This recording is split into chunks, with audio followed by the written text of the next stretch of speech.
It's 7:52 in the morning, my coffee's gone cold, and I'm rereading the same sentence on my phone. This year, for the first time ever, people my age outnumber baby boomers in the workforce. I put the phone down, picked it back up, read it again. 20 minutes later, a message lands on that same cracked screen. Our newest hire, 22 years old, says she can't make the 8 a.m. meeting because she has a workout class booked.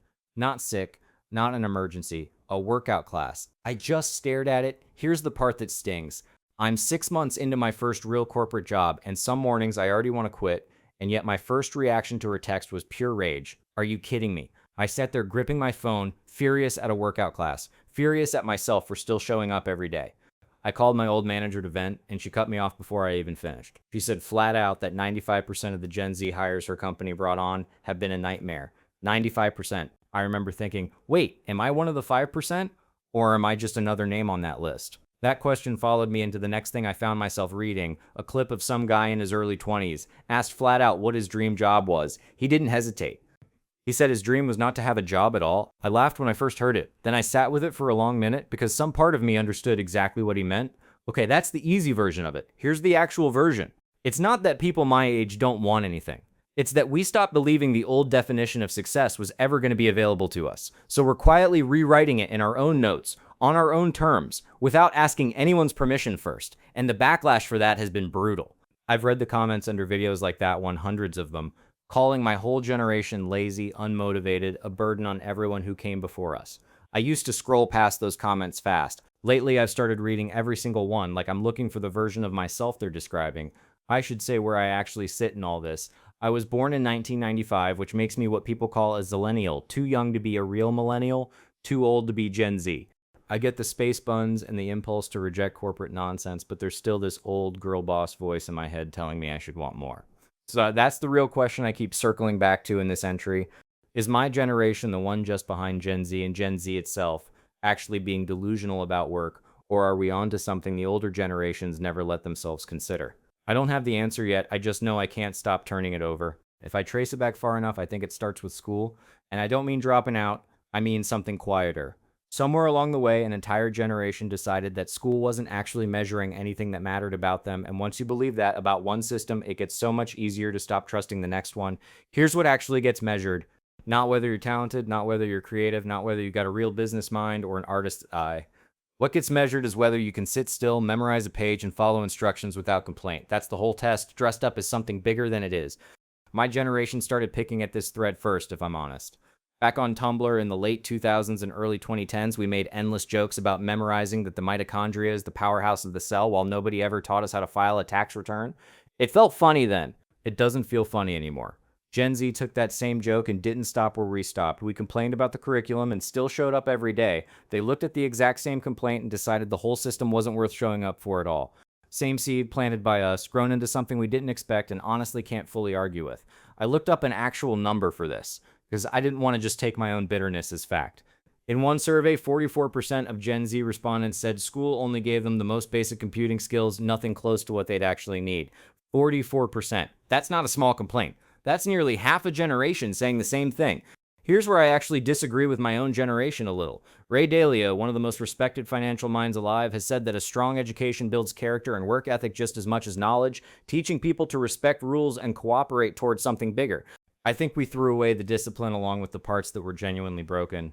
This is the part one keep avoiding writing down, because it feels like admitting defeat. Only 39% of Gen Z now say that continuing their education even matters to them. 39%. I remember being told my whole childhood that more school was always the answer no matter the question. Most of them stopped believing that a long time ago. Almost half of them go further than that. 46% say college simply isn't worth what it costs anymore, full stop. I sat with that number for a while because I remember the exact feeling of sitting in a 2x2 dorm room wondering what the actual point of 4 years in a mountain of debt was supposed to be. I was raised on a very specific promise. Get any degree. It doesn't even matter which one. And you'll have a step up on everyone else. That's word for word what adults told my generation growing up. We believed it completely. We took out the loans, sat through the lectures, and lined up to collect the reward we'd been guaranteed since kindergarten.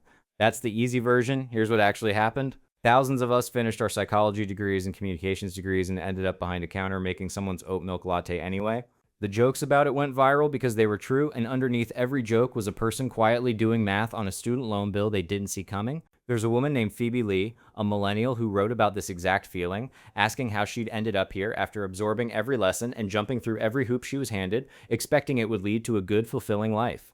She said the mirage had finally lifted and the real world looked nothing like the adults had described it to her. A 2022 survey found something that stopped me mid-scroll. Only 41% of Gen Z say they trust colleges and universities at all, the lowest trust of any generation measured that year. A decade ago, when millennials were the ones in those dorm rooms, that trust was so much higher. Something broke in the space between us. Here's the number that actually explains the whole shift, more than any attitude or any meme ever could. Between 1980 and 2014, college tuition rose by nearly 260%, while the price of ordinary consumer goods rose only about 120% in that same stretch. The cost didn't just grow, it outran everything around it.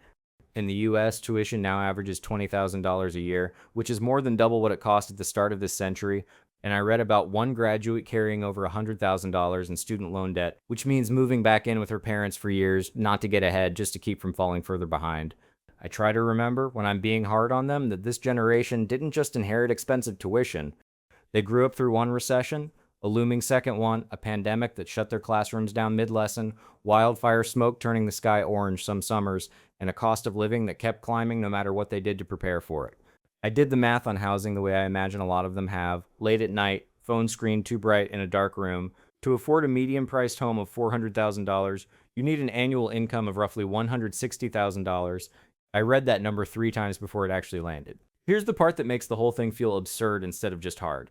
The median household in America earns about $74,000 a year. That's less than half of what you'd actually need. So an entire generation is being asked to hit a target that isn't just difficult, it's mathematically out of reach for most of them from the start. If you're the kind of person who reads other people's notes apps too, stick around, because I write entries like this one regularly, and it helps me to say it out loud somewhere. Anyway, back to the notes app math. Between 1999 and 2022, rent grew by 135%, while incomes over that same stretch grew by only 77%.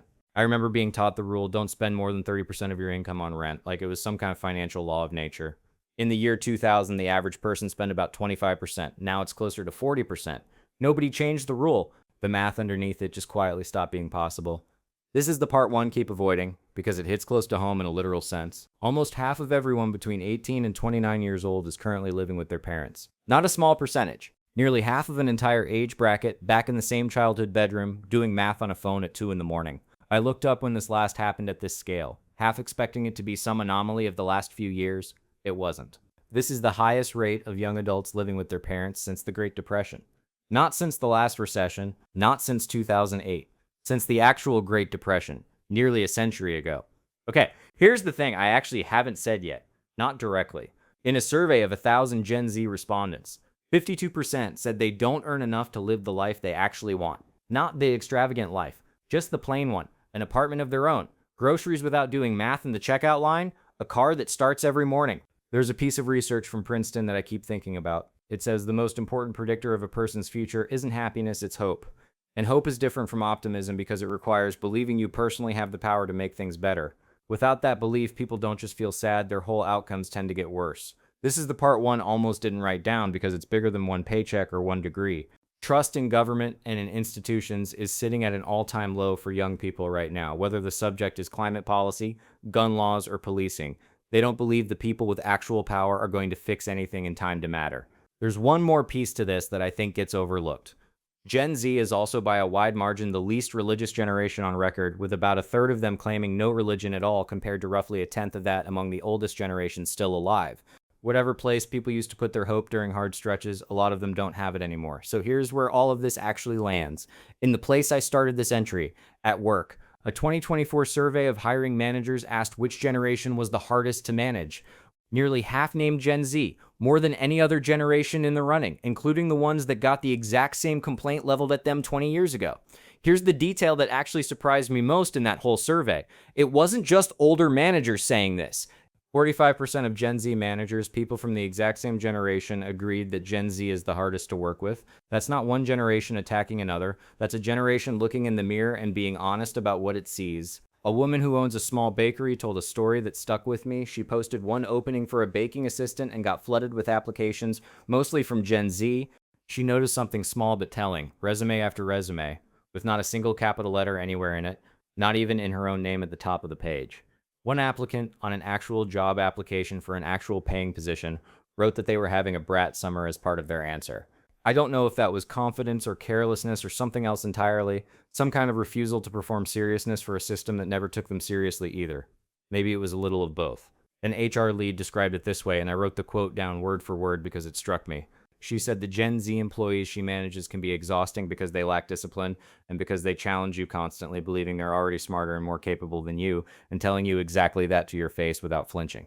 I need to say this plainly because it changes everything I just said. It wasn't always like this.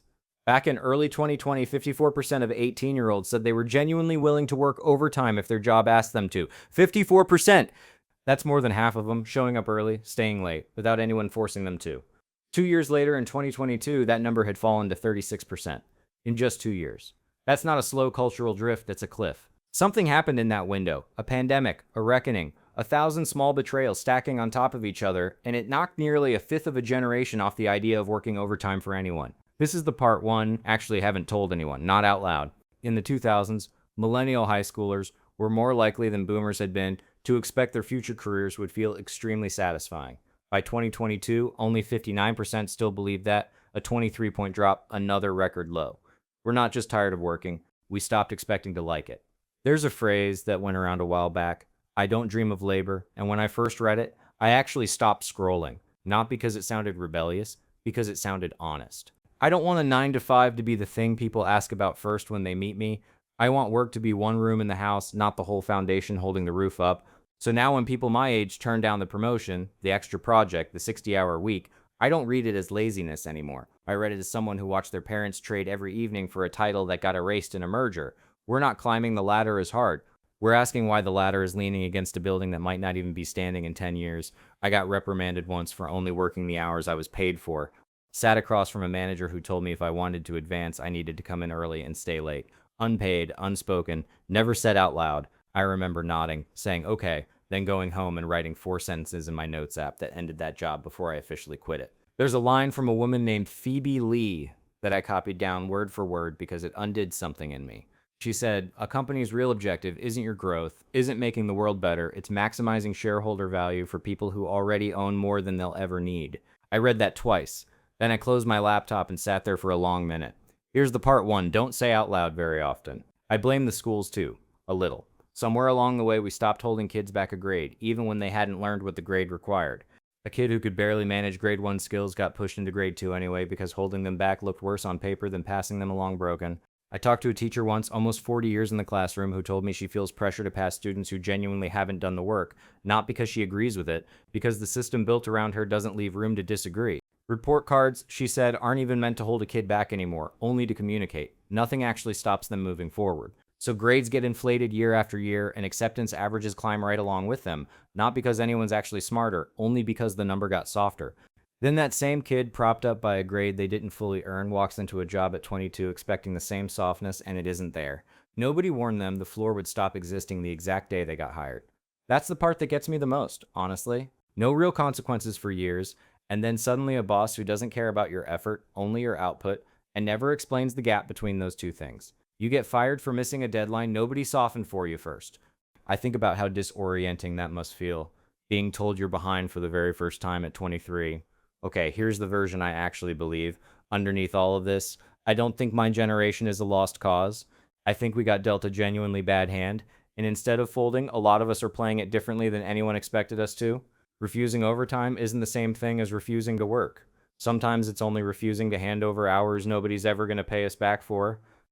And there are people trying to actually fix the board instead of complaining about the deal. I read that new, more affordable universities are getting built from scratch specifically because the old model priced too many people out of even trying. I don't know yet if they'll work, but it's the first time in a while I've read something about school and felt something close to hope instead of dread. If you're the kind of person who reads other people's notes apps too, stick around. I write this stuff down regularly, mostly about money and work, and the weird gap between the adult I pictured and the one I actually became. I don't post on a schedule that makes sense. I post when there's something worth saying, and honestly, this felt like one of those nights. I do hope genuinely that we figure out the boundaries part, not the boundary of refusing to answer emails at midnight. That one I trust us on completely. The other kind, knowing when a sick day is fair and when leaving early without saying anything burns the trust you'll actually need later. I think we're still learning the difference in real time in front of people deciding whether to hire the next one of us. Because in the end, I don't think any generation gets handed a fair set of instructions. Our parents didn't, their parents definitely didn't. We inherited a particular kind of broken and are doing our best to build something livable out of it anyway, flaws included, no tidy ending, only this. Still open on my screen at almost midnight, still not entirely sure I'm doing it right.